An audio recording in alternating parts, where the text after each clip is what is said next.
एउटा कुनै कुरा छ, कोही कांग्रेसी, कोही एमाले, कोही माओवादी जनहरू आएर ल राजेन्द्र म भन्छु भनेर यहाँ उभिएर भन्न सक्ने ताकत राख्नुहुन्छ? कोही छ? खत्तम नगरपालिका, बन्नै नसकेको नगरपालिका, गाउँपालिका कहाँ छ?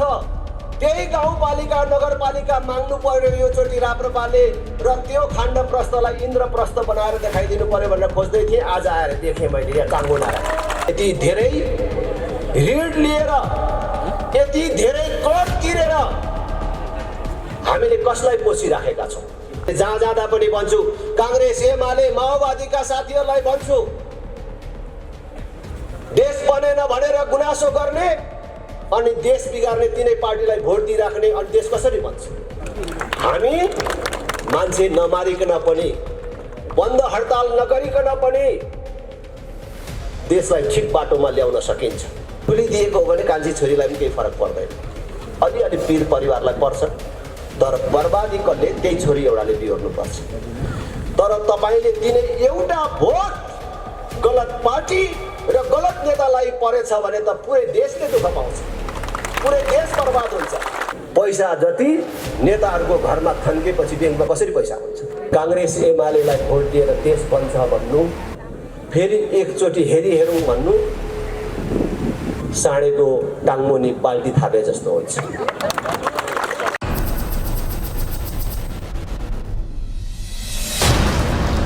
जनता पार्टीका उपाध्यक्ष पूर्व मन्त्री विक्रम पाण्डे लगायत पार्टीका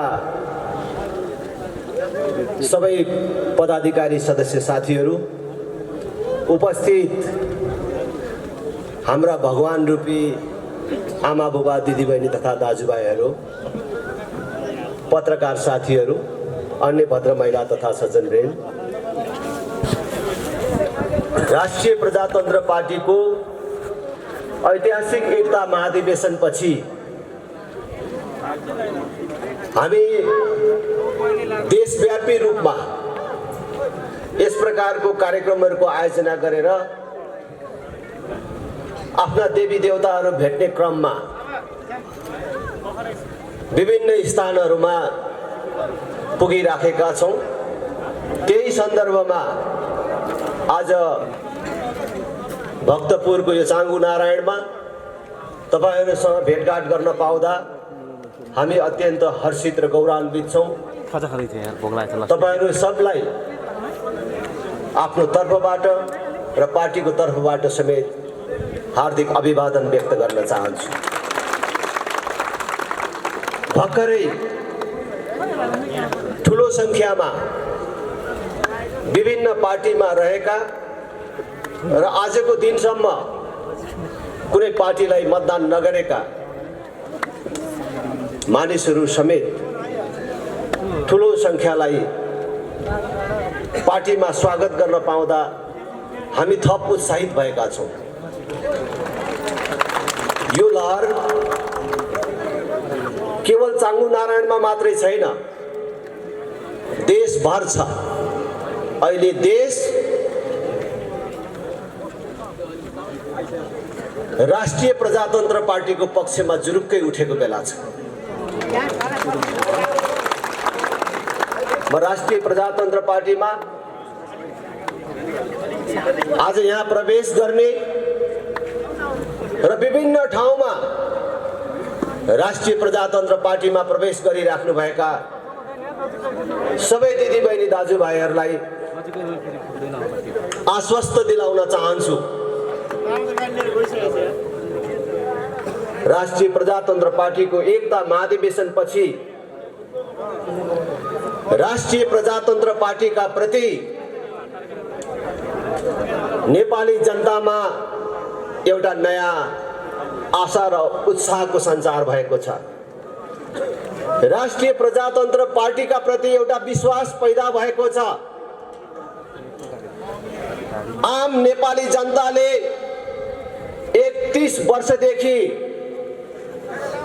कांग्रेस, एमाले, माओवादीले प्रजातन्त्र, लोकतन्त्र, गणतन्त्र भन्दै जसरी बन्धक बनाएर राख्यो, त्यो बन्धकबाट मुक्त गराउन सक्ने शक्ति राष्ट्रिय प्रजातन्त्र पार्टी हुन सक्छ भनेर जुन विश्वासको नजरले हेर्न थालेको छ, त्यो पार्टीको अध्यक्षको हैसियतले, त्यो पार्टीको नेताको हैसियतले म तपाईहरु सबलाई विश्वास दिलाउन चाहन्छु कि तपाईहरुको विश्वासमा एक दिन होइन, एक क्षण पनि शंका पैदा हुने, तपाईको विश्वासमा कुठाराघात हुने, तपाईको विश्वासमा तुषारापात गर्ने काम हामीबाट हुने छैन। फेरि पनि दोहोर्याउन चाहन्छु, हामी सबैभन्दा माथि देश छ, देशभन्दा माथि अर्को कुनै कुरा छैन। हामी देशको लागि छौं। हामीले गरिराखेको कुरा देशको लागि हो, जनताको लागि हो र देशको लागि, जनताको लागि काम गर्ने क्रममा हामी देशको मुख्य शत्रुको रूपमा रहेको भ्रष्टाचारको विरुद्ध पहिलो आफै खरो उत्रने छौं। भ्रष्टाचार गरेर खानु, आमाको रगत खानु सर मानेर हामीले काम गर्ने छौं।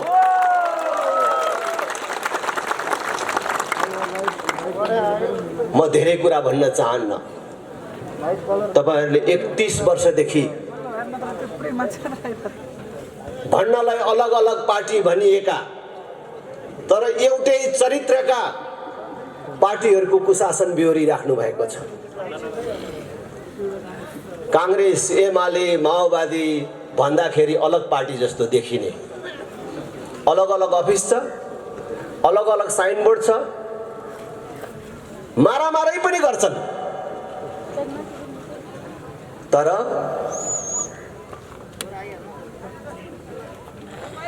भ्रष्टाचारका ठुलठुला कुराहरू आयो भने सबै पार्टीको नाम एकै ठाउँ जोडिन्छ।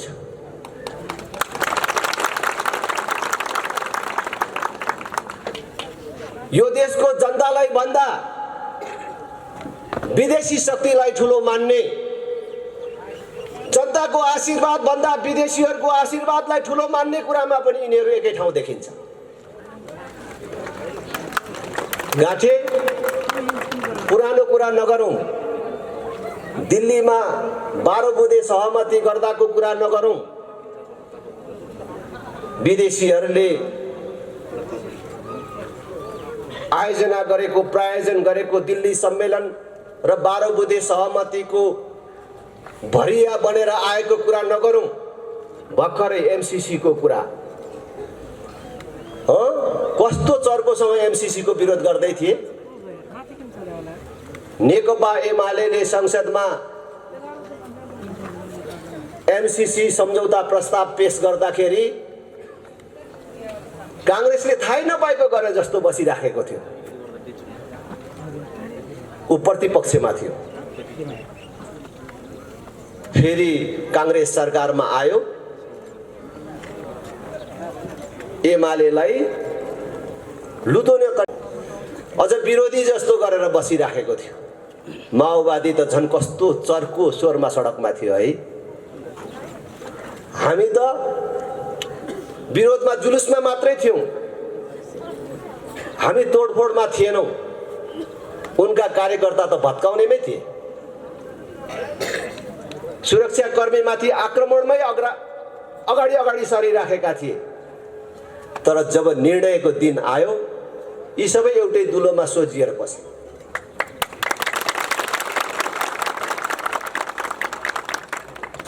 इनका सब क्रियाकलापले देखिन्छ यिनीहरूको नाम अलग हो, साइनबोर्ड अलग हो, अफिस अलग हो, तर यिनीहरू एक सिक्काका दुई पाटाहरू हुन्। मैले बुझ्नको लागि सिक्का पाटा भन्यो भने सबै मान्छेले बुझ्दिदैन। बल्ल बल्ल भेटेको बुझ्ने गरी भन्नु पर्यो। यो हात हेर्यो भने उतापट्टिबाट देख्नेले धर्कै धर्का रहेछ हात भनेको भन्ने बुझ्छ। यता पछाडिबाट हेर्नेले छालै छाला रहेछ हात भनेको बुझ्छ। तर यताबाट हेरे पनि, यताबाट हेरे पनि, यो छाला हेरे पनि, यो धर्का हेरे पनि हात त हातै हो नि। त्यसकारणले कांग्रेस एमाले भन्नु एक सिक्काका दुई पाटाहरू हुन्। यी अलग पार्टी होइनन्।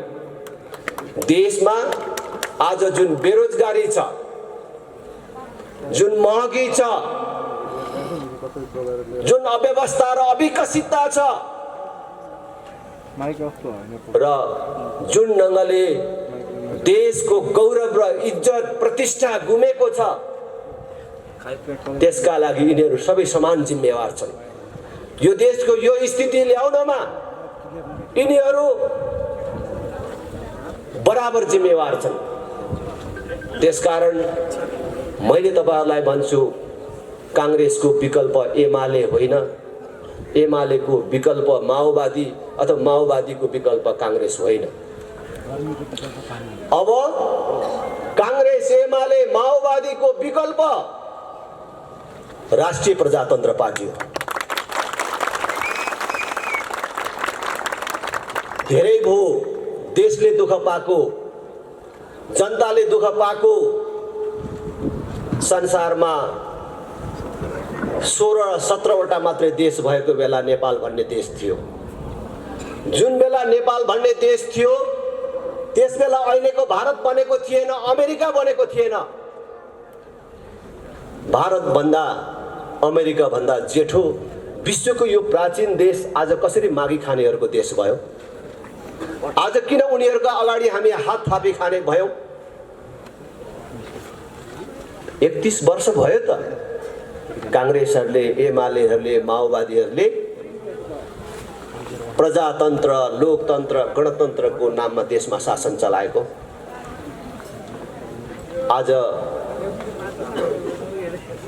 यिनीहरूको कार्यकालमा 1000 मान्छेले कहीँ एकै ठाउँ काम गर्न पाउने एउटा उद्योग धन्दाको स्थापना गर्न सके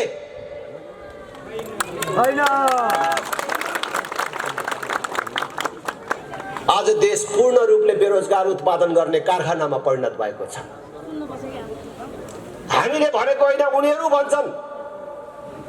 50 लाख भन्दा बेसी युवकहरू वैदेशिक रोजगारीमा छन्। जुन देशको जनसङ्ख्या 3 करोड पुगेको छैन,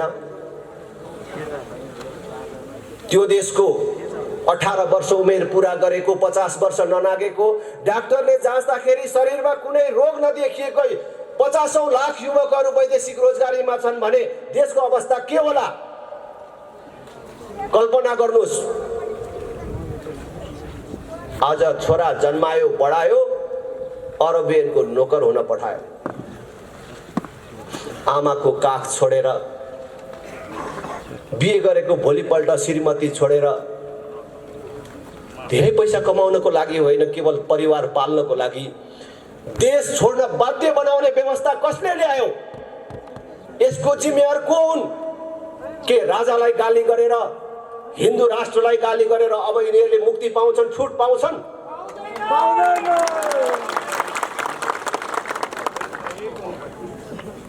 आज देशको राष्ट्रिय ऋण 4 वर्षमा 2 गुणा भएको छ।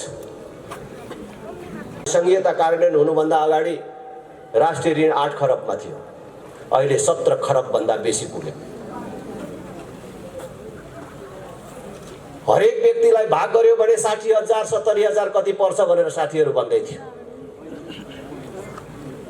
ऋण मात्रै बढेको छैन, यही बीचमा करको दर र दायरा कुन ढङ्गले बढ्यो तपाईहरुले आफै अनुभव गर्नु भएको छ। केही वर्ष अगाडिसम्म के कुरामा कर लाग्छ भनेर हामीले यसो सम्झिनु पर्थ्यो, तर आज के कुरामा चाहिँ कर लाग्दैन भनेर हामीले सम्झनु पर्ने भएको छ। कर नलाग्ने कुनै क्षेत्र छैन। करको दायरा पनि त्यसरी नै बढेको छ भने दर पनि हिजो 17 रुपैयाँ लाग्ने ठाउँमा आज 1700 र 7000 सम्म लाग्न थालेको छ। तर यति धेरै ऋण लिएर, यति धेरै कर तिरेर हामीले कसलाई पोसिराखेका छौं? संघीयता अन्तर्गतका जनप्रतिनिधिहरू, तिनका कर्मचारीहरू, तिनका लागि व्यवस्था गरिएका गाडीहरूमा खर्च भइराखेको छ, तिनका तलब भत्तामा खर्च भइराखेको छ। यो देशले धान्न सक्ने कुरा होइन। आज देशको गरिबी, अविकसितता यी त आफ्नो ठाउँमा छन्, कुनै दिन राम्रो पार्टी र राम्रो नेता पाएको दिन यी सब चिज ठिकमा आउला। तर त्यो भन्दा पनि खतरनाक कुरा यी ठुला राजनीतिक दल हुँ भन्नेहरूको केटाकेटी व्यवहारको कारण वैदेशिक सम्बन्धलाई सत्ता प्राप्त गर्ने र सत्तामा बस्नेले सत्तामा टिकिराख्ने अस्त्रको रूपमा प्रयोग गर्न खोजेको कारण आज अन्तर्राष्ट्रिय जगतमा नेपालको विश्वसनीयता गुमेको छ मात्रै होइन,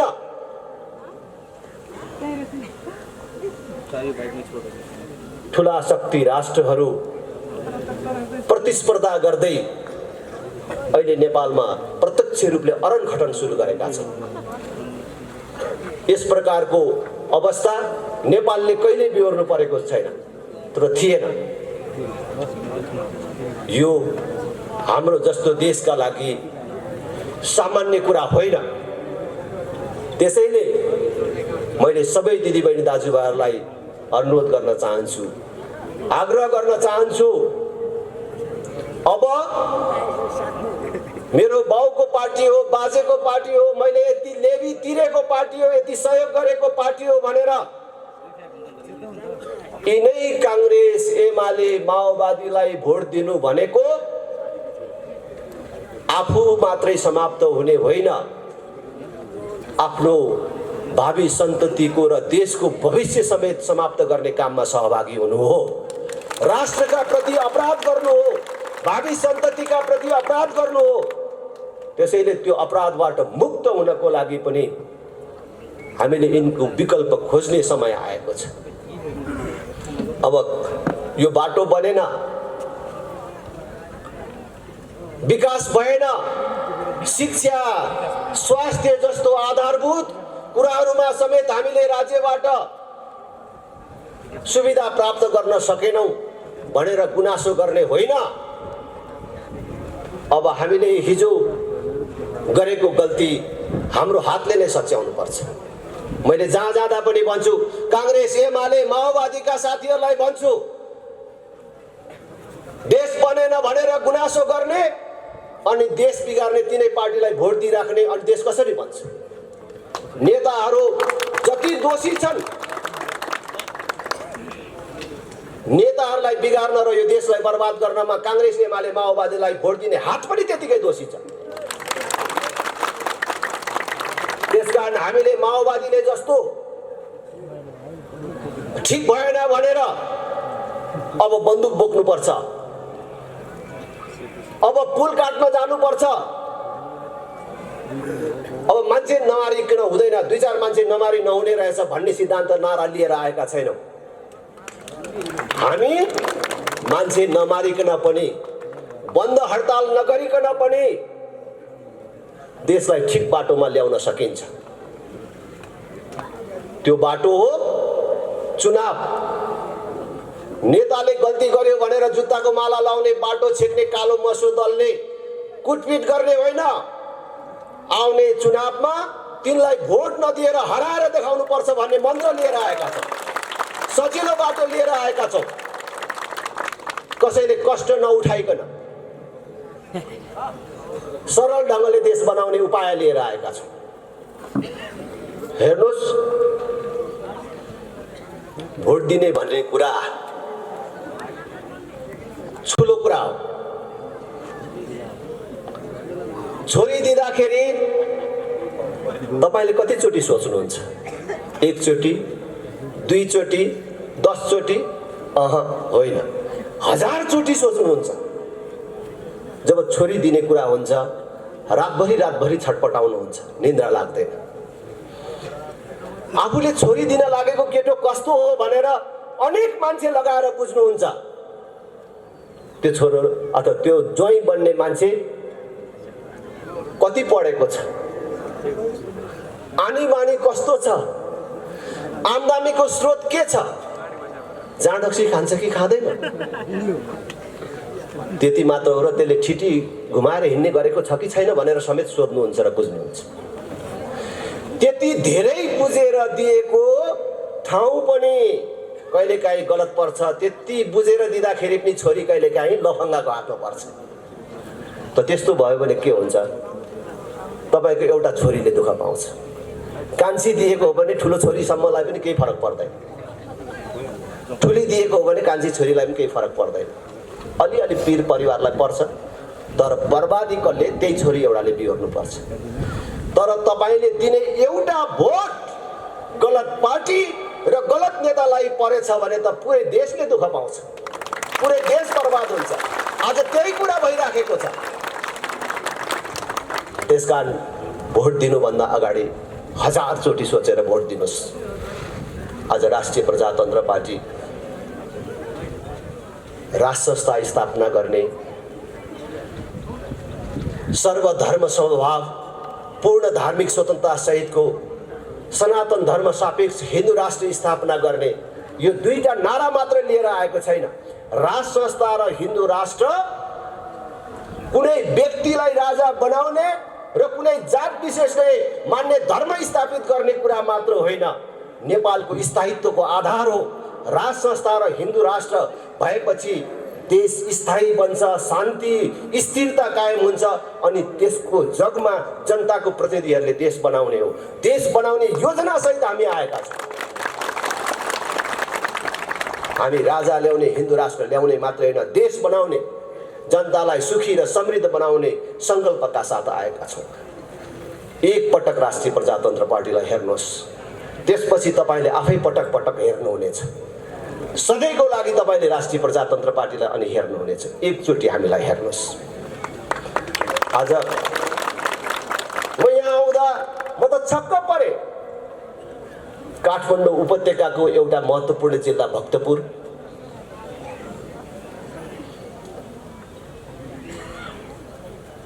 राजधानीसँग जोडिएको भक्तपुर, यो ऐतिहासिक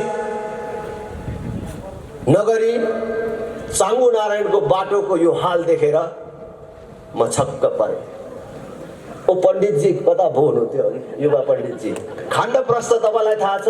महाभारतमा महाभारतको खाण्डप्रस्थ जस्तो देखे। महाभारतको खाण्डप्रस्थ तपाईँहरूले सुन्नु भएको छ?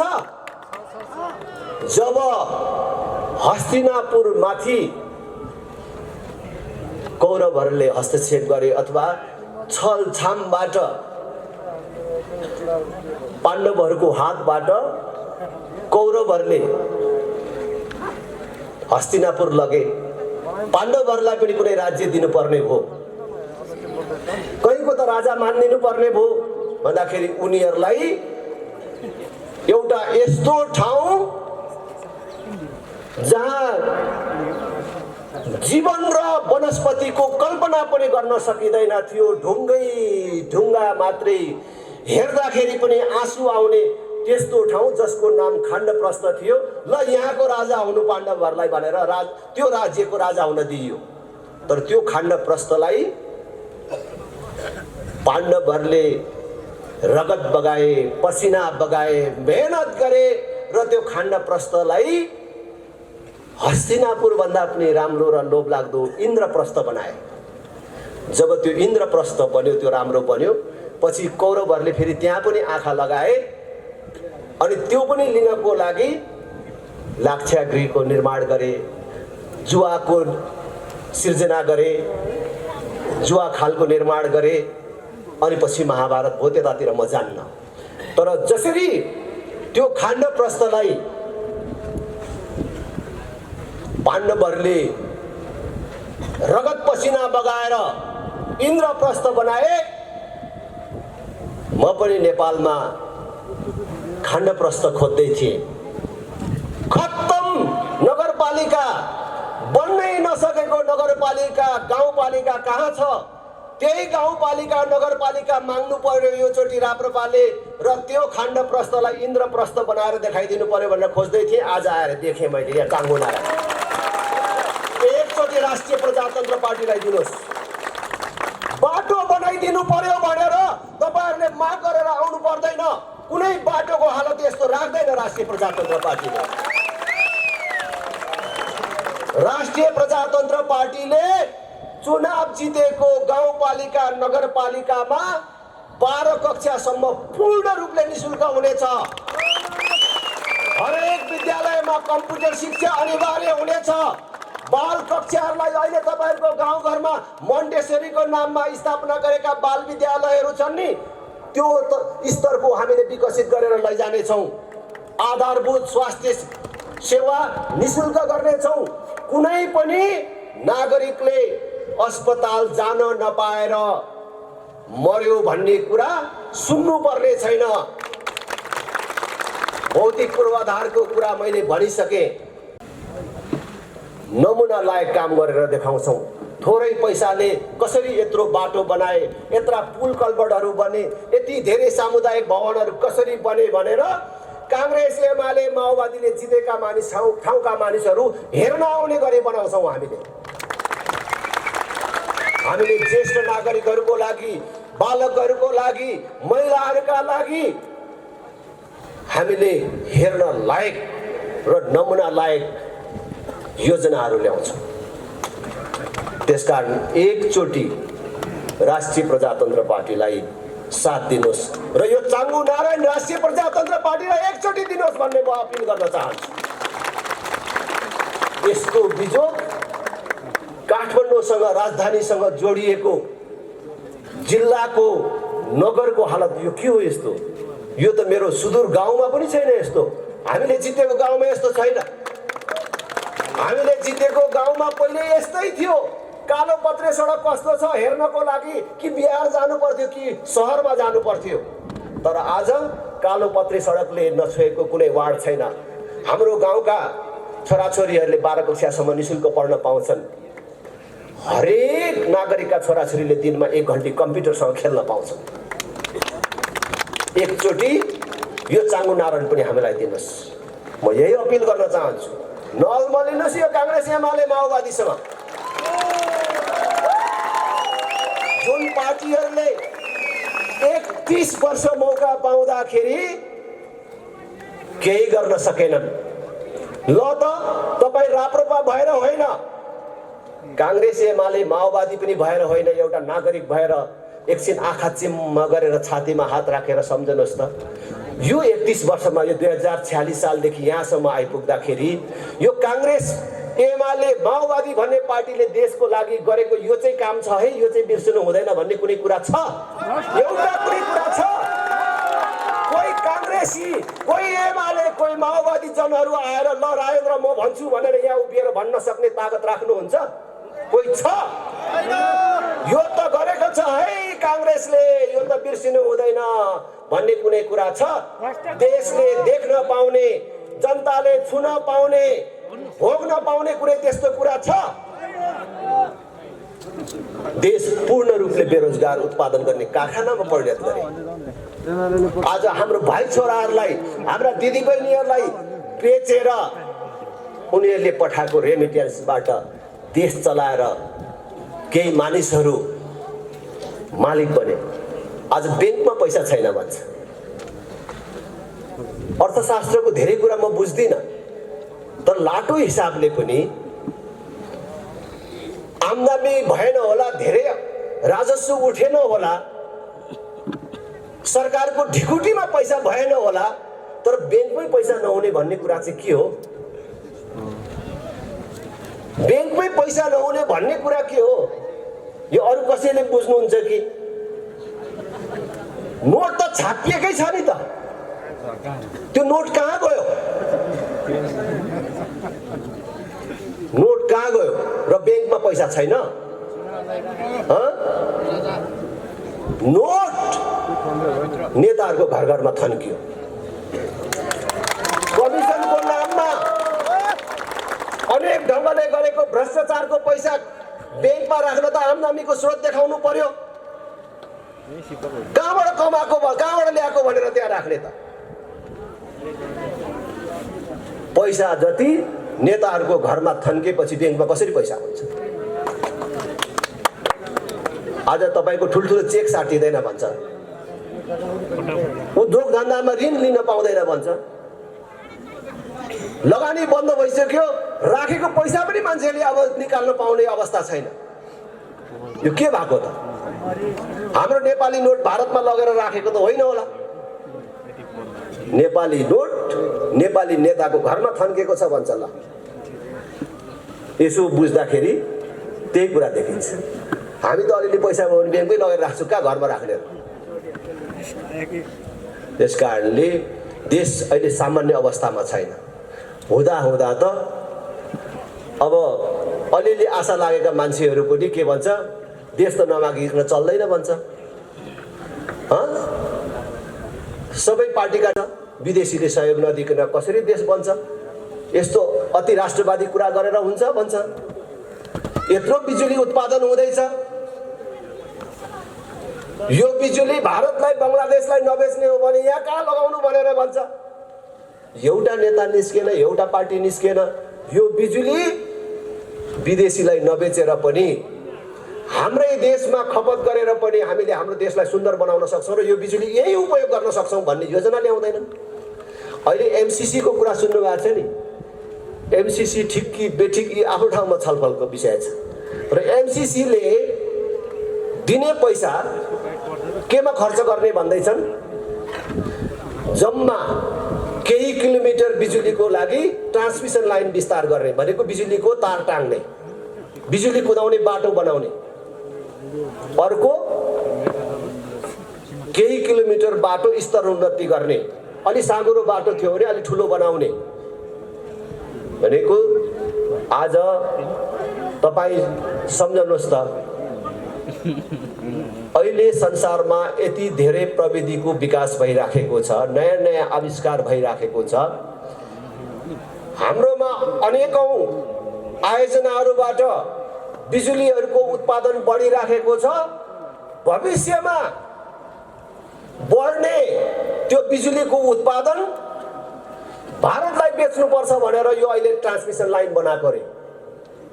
तर जुन बेलासम्म हामीले बिजुली उत्पादन गरिसक्छौँ र भारतलाई बेच्ने भनेर हामीले सोच्छौँ, त्यसबेला भारतले अर्को नयाँ कुनै प्रविधिको विकास गरेर तिम्रो बिजुली मलाई चाहिँदैन भन्यो भने त्यहाँ के कुदाउने?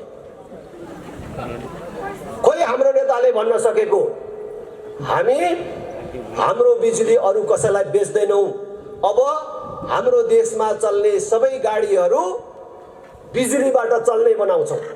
तपाईहरुले देख्नु भएको छ कि छैन? अहिले बिजुलीबाट चल्ने गाडीहरू यही छ्यापछ्याप्ती कुदिराखेको छ। अब हामी डिजेल पेट्रोल ग्यास ल्याउँदैनौँ, अब उताबाट किनेर सबै चीज बिजुलीले चलाउँछौँ। अब ग्यासले भात पकाउने होइन, बिजुलीले भात पकाउने व्यवस्था मिलाउँछौँ र पूर्ण रूपले विद्युत यहाँ उपयोग गर्छौँ। देशलाई औद्योगिकरणको बाटोमा लान्छौँ। संसारभरका लगानीकर्ताहरूलाई हाम्रो देशमा आएर उद्योग खोला, जसले 1000 मान्छेलाई रोजगार दिने उद्योग खोल्छ त्यसलाई 10 वर्ष हामी कर फ्री गर्छौँ, बिजुलीमा पनि छुट दिन्छौँ। जसले 5000 मान्छेलाई रोजगार दिने उद्योग खोल्छ त्यसलाई 20 वर्ष करमा छुट दिन्छौँ। यस्तो किन भन्न सक्दैन? यसो गर्यो भने हाम्रो बिजुली कसलाई बेच्नुपर्छ? यही खपत हुन्छ। हाम्रो भाइ छोराले 30-40 हजार कमाउनको लागि, केवल परिवार पाल्नको लागि विदेशीको नोकर हुन जानुपर्ने अवस्था किन आउँछ? यही देशलाई बनाउन सकिन्छ, तर यस्तो कुरा गर्दैन। आज उनीहरू त विदेशीको शरणमा परे तर आउने भावी सन्ततिलाई समेत र आम देशलाई समेत विदेशीको सहयोग नलिकन देश बन्दैन भन्ने तर्फलाई जान खोजिराखेका छन्। आज हामीले भन्न सक्नुपर्छ, हामी हाम्रो ठाउँमा हाम्रो पैसा खर्च गरेर, हाम्रो नाममा ऋण लिएर तिमीलाई बिजुली लाने बाटो बनाउँदैनौ। भारत तिमीलाई बिजुली चाहिन्छ भने तिमीले नै यहाँ ट्रान्समिसन लाइन बनाएर लैजाऊ भन्न सक्ने तागत हामीले राख्नुपर्छ। तर आज नेताहरू पराधीन भए, जसको कारण आज देश दिन दुगुना रात चौगुना एउटा असफल राष्ट्रको बाटोमा गइराखेको छ। त्यसैले मैले भन्छु काङ्ग्रेस एमालेलाई भोट दिएर देश बन्छ भन्नु, फेरि एकचोटि हेरौँ भन्नु साँडेको टाङमुनि बाल्टी थापे जस्तो हुन्छ।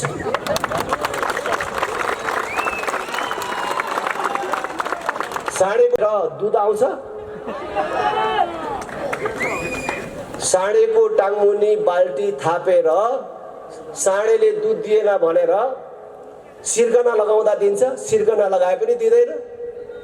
होइन के भयो यसलाई, अलि सुमसुम्या न छोरा भनेर छोराछोरीको पनि सहयोग लिएर सुमसुम्याए पनि दिन्छ, दिँदैन। खाना पो पुगेन कि भने अलिकति दाना थपिँदैन त यसलाई भनेर दाना थपिदिँदा पनि दिँदैन। केही गरे दिँदैन, मरै दिँदैन साँडेले दुध, किन साँडेको धर्मै दुध दिने होइन।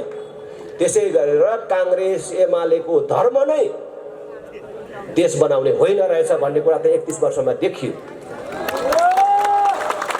त्यसकारण अब जनता जाग्ने बेला आयो।